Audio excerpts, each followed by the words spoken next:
দেখছি সকালবেলা সেজে গুজে বেরোচ্ছ আর ফিরছ সেই কানাডাতে। কি ভেবেছো কি? খুব তো বলেছিলে বাড়ির সব কাজ করে দেবে। তাহলে 3 দিন ধরে যদি তুমি তোমার মাকে খোঁজো, 4 দিন ধরে যদি অফিস যাও, ইউনিভার্সিটি করো, তাহলে বাড়ির কাজগুলো কখন করবে শুনি? এখন? হ্যাঁ রে, এখন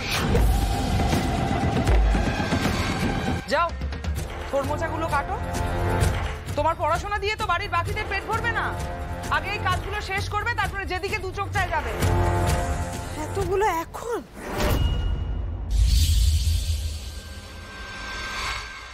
ও মা, বৌদিকে বলছো কেন? আমাদেরকে দাও না, আমরা করে দিই। এত খবরদারি না করে নিজেও তো কেটে নিতে পারো।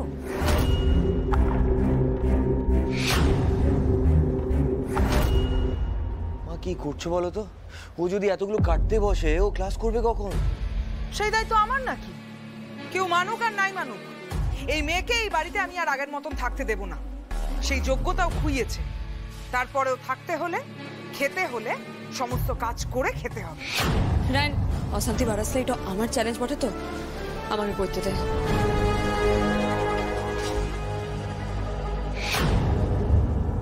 আর তুই তো বেড়ায় গেছিস, তুই আবার ফিরে আসলি কেন?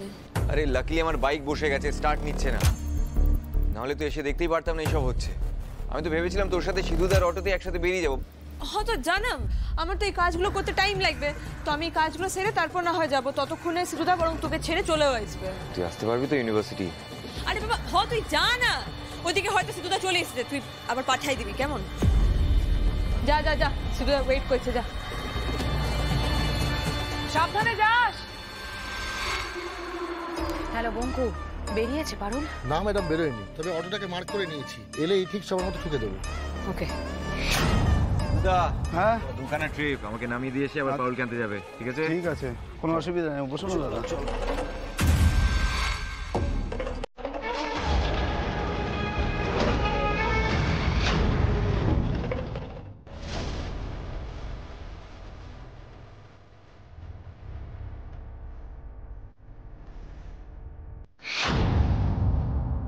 করো, সংসার করার খুব শখ না?